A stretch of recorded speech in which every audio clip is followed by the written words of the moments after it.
High, আমি Tamajit sir. আমাদের class 5-এর আজকের বিষয়বস্তু হচ্ছে বাংলা। টপিক হচ্ছে মাঠ মানে ছুট, কবিতা। কবিতার কবি কার্তিক ঘোষ। আমরা আগে কবিতাটা পড়ে নেব। কবিতা পড়ে নেওয়ার পর আমরা মূল ব্যাখ্যায় যাব এবং বাদবাকি যেভাবে আলোচনা করি সেভাবে আলোচনা করব। কবিতার নাম মাঠ মানে ছুট, কবি কার্তিক ঘোষ। মাঠ মানে কি মজাই শুধু, মাঠ মানে কি ছুটি, মাঠ মানে কি অথই খুশির অগাধ লুটোপুটি, মাঠ মানে কি হল্লা শুধুই, মাঠ মানে কি হাসি, মাঠ মানে কি ঘুম তাড়ানোর মন হারানো বাসি, মাঠ মানে কি নিকেল করা বিকেল আসা দিন, মাঠ মানে কি নাচনা পায়ের বাজনা তাধিন ধিন, মাঠ মানে তো সবুজ প্রাণের শাশ্বত একদিন, মাঠ মানে ছুট এগিয়ে যাবার পিপির পিপির পিপ। ছুট মানে কি ছোটাই শুধু, ছুট মানে কি আশা, ছুট মানে কি শক্ত পায়ের পোক্ত কোনো ভাষা, ছুট মানে কি সাহস শুধু, ছুট মানে কি বাঁচা, ছুট মানে কি ছোট্ট পাখির আগল ভাঙা খাঁচা, ছুট মানে কি ছুটন্ত আর ফুটন্ত সব প্রাণে সাতটি সবুজ সমুদ্রের ঢেউকে ডেকে আনে, ছুট মানে তো জীবন এবং ছুট মানে যে সোনা, ছুট মানে কি ছুটেই দেখো আর কিছু বলবো না। এটা হচ্ছে মূল কবিতাটা, কার্তিক ঘোষের লেখা। তো কার্তিক ঘোষ সম্পর্কে যদি আমাদের জানতে হয় তো একটু কবি পরিচিতিটা আমরা জেনে নিতেই পারি। কার্তিক ঘোষ জন্মগ্রহণ করেন 1950 সালে এবং তিনি বিখ্যাত ছড়াকার বলেই আমরা জানি। তার ছোটোবেলাটা কেটেছে হুগলি জেলার আরামবাগে। স্কুল জীবন থেকে তিনি লেখালেখি শুরু করেন। উল্লেখযোগ্য বই একটা মেয়ে, একা, হাত ঝুমঝুম পা ঝুমঝুম, আমার বন্ধু কাজ, দলমা পাহাড়ের দুলকি, এ কলকাতা সে কলকাতা, জুঁই ফুলের রুমাল প্রভৃতি। তার ছাত্রাবস্থা যদিও আরামবাগেই কেটেছে, একটু আগেই বললাম। তার জন্মগ্রহণও কিন্তু সেই হুগলি জেলার আরামবাগেই। ছোটোবেলা থেকেই তার সাহিত্য চর্চায় প্রবল আগ্রহ ছিল, ফলে স্কুল জীবন থেকেই তিনি সাহিত্য রচনা শুরু করেন এবং তার সাহিত্য সৃষ্টির জন্য এখনও পর্যন্ত তিনি বহু পুরস্কারে পুরস্কৃত হয়েছেন। 1976 খ্রিস্টাব্দে টুম্পুর জন্য রচনাটি তাকে সংসদ পুরস্কার এনে দিয়েছে। 1993 সালে তিনি শিশু সাহিত্যে জাতীয় পুরস্কার লাভ করেন।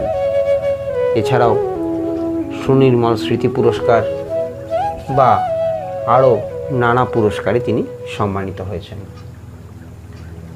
তার সম্পাদিত গ্রন্থ শ্রেষ্ঠ কিশোর কল্পবিজ্ঞান, সেরা রূপকথার গল্প, সেরা কিশোর অ্যাডভেঞ্চার প্রভৃতি।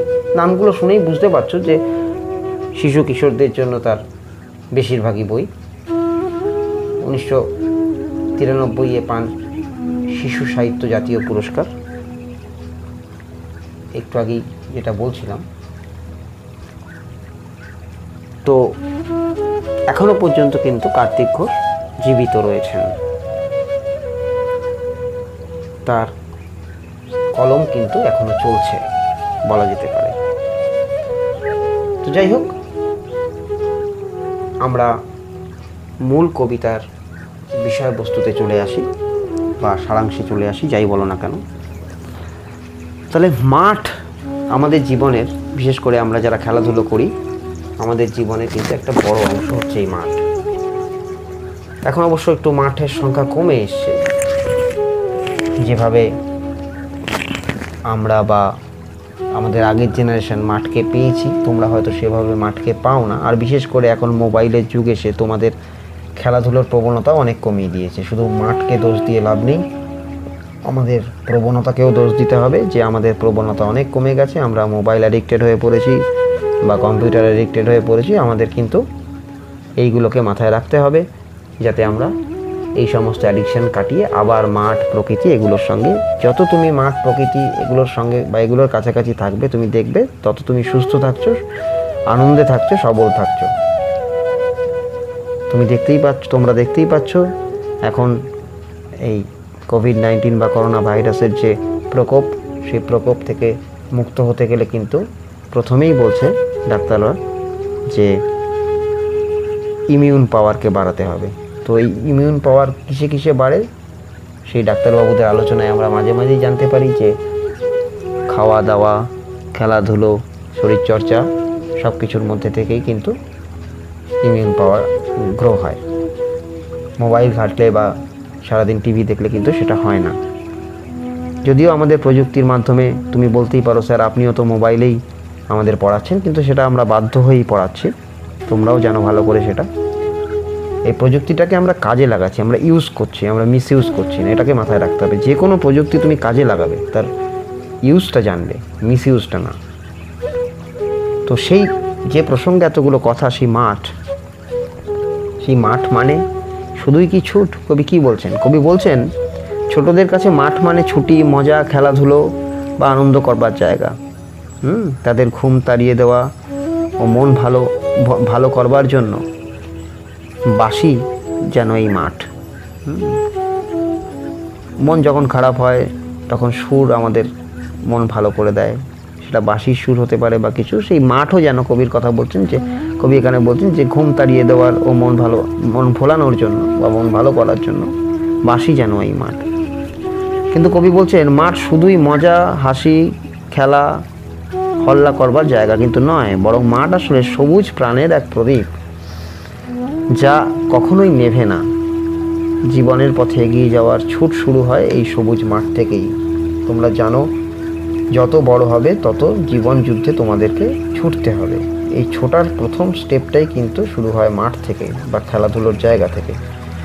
জীবনেও তাই, যে যতক্ষণ ছুটতে পারবে সে ততক্ষণ জয়ী হবে, আর যেই ছোটা থেমে যাবে তখন কিন্তু সে পরাজিত বা সে এক জায়গায় আটকে যাবে। যখন দেখবে নদীর স্রোত বয়ে যায়, সেই স্রোতে সহজে শ্যাওলা জমতে পারে না, কিন্তু নদী যখন স্রোত থাকে না সেইখানে দেখবে শ্যাওলা জমে। জীবনটাও ঠিক তাই। জীবন যখন যতই তুমি এগিয়ে যাবে, তোমার মধ্যে কুসংস্কার থেকে শুরু করে তোমার মধ্যে যাবতীয় যা খারাপ জিনিস সেগুলো থাকবে না। আর যেই তুমি আটকে যাবে বা তোমার জীবন স্ট্যাগনেন্ট হয়ে যাবে, তখন কিন্তু তুমি তোমার মনের মধ্যে নানা চিন্তা ভাবনা, শরীরের মধ্যে নানা খামতি দেখা দেবে। তো জীবনের যুদ্ধে যে ছোটার শুরুটা কিন্তু হয় এই মাঠ থেকেই, সবুজ মাঠ থেকে। ছোটদের কাছে ছুট মানে শুধুই হয়তো দৌড় বা দৌড়ে বেড়ানো, তবে প্রকৃতপক্ষে ছুট মানে কিন্তু কিছু পাওয়ার আশায় ছোটা নয়। কিছুর আশায় আমি ছুটলাম সেটা কিন্তু নয়। ছোট পাখি যেভাবে খাঁচা ভেঙে বেরিয়ে পড়ে, শুধু সেই সাহসিকতাকেও বোঝায় না। আর ফুটন্ত প্রাণে 7 সমুদ্রের ঢেউকে ডেকে আনাও কিন্তু ছুট নয়। কবির কাছে ছুট মানে জীবন, যা সোনার মতো দামি বা সোনার থেকেও দামি বলতে পারে। তাই তিনি ছোটদের জীবনের পথে ছুটতে পরামর্শ দিয়েছেন। ছুটতেই তারা জীবনকে দেখবে, জানবে, আবিষ্কার করবে, এবং যেই থেমে যাবে, আমি একটু আগেই বলছিলাম, তখনই কিন্তু জীবনটাও থেমে যাবে। ছুট মানে কি সেটা ছুটেই দেখো। লাস্ট লাইনটা কবি এরকমভাবে বলছেন, ছুট মানে কি, ছুটেই দেখো। মানে তাহলেই বুঝতে পারবে যে জিনিসটা খারাপ না ভালো, সেই জিনিসটার মধ্যে যদি তুমি না ঢোকো তাহলে তুমি বুঝতে পারবে না সহজে। তো সেটাই হচ্ছে কবি বলতে চাইছেন, যে ছুট মানে কি সেটা তুমি ছুটেই দেখো, তাহলেই বুঝতে পারবে, আর এর বাইরে কিছু বলবো না। এটা হচ্ছে কবির বক্তব্য। আর আমরা যদি মাঠ মানে ছুটের নামকরণ প্রসঙ্গে আসি, তো মাঠ ও ছুট দুটি খুবই ছোটদের কাছে প্রিয় শব্দ আর কি। এই দুটি শব্দের মানে এক একজনের কাছে এক এক রকম, এটাও ঠিক। কারোর কাছে মাঠ মানে মজা, ছুটি, কারোর কাছে খুশি, আবার কারোর কাছে হাসি। তবে কবির কাছে মাঠ মানে ছোটা, বা ওই যে বললাম যে জীবনের পথে এগিয়ে যাওয়ার ছুট শুরু হয় এই মাঠ থেকেই। জীবনের যত তুমি ছুটবে, সেই ছোটার রসদটাও কিন্তু সেই মাঠ থেকেই আসবে। ছুটতেই ছোটরা একদিন পেয়ে যাবে তাদের জীবনের মানে। এইভাবেই মাঠ ও ছুট শব্দ দুটি একে অন্যের সঙ্গে মিশে গিয়ে একাকার হয়ে যাবে। তাই বলা যেতে পারে যে কবিতার এই নামকরণটাও কিন্তু যথাযথ হয়েছে। অর্থাৎ সারসংক্ষেপ বা বিষয়বস্তু যাই বলো না কেন, সেটার সঙ্গে আমরা নামকরণের সার্থকতানিও একটু আলোচনা করলাম। এবার একটু আমরা আলোচনা করে নেব এখানকার কিছু শব্দ নিয়ে, শব্দের মানে নিয়ে। নিকেল, নিকেল মানে ধাতুর প্রলেপ, বিভিন্ন ধাতুর উপর নিকেলের প্রলেপ দিলে যে ধাতুতে সহজে মরচে ধরে না। শাশ্বত মানে চিরকালীন, যা চিরদিন থাকবে, যেমন সূর্য, চাঁদ, এরা শাশ্বত, এরা চিরকালীন এরকম। আগল মানে দরজার খিল, পোক্ত মানে মজবুত। অথই বলে না, অথই সাগর মানে তল নেই এমন গভীর। লুটোপুটি মানে গড়াগড়ি খাওয়া, এই হেসে লুটোপুটি খাচ্ছে বলেন না আমরা, সেরকম মানে গড়াগড়ি খাওয়া। তো এইভাবে আমরা মোটামুটিভাবে যদি দেখি, এই মাঠ মানে ছুট পাঠ্যাংশটির সার্বিক একটা আলোচনা। তো প্রশ্ন উত্তর পর্বে আমরা পরে আসব। যদি বুঝতে কোনো অসুবিধা থাকে অবশ্যই আমাকে কমেন্টে জানাবে। আর সেই সঙ্গে আজকের পাঠ্যাংশ বা আজকের পাঠ আমরা এখানেই শেষ করছি।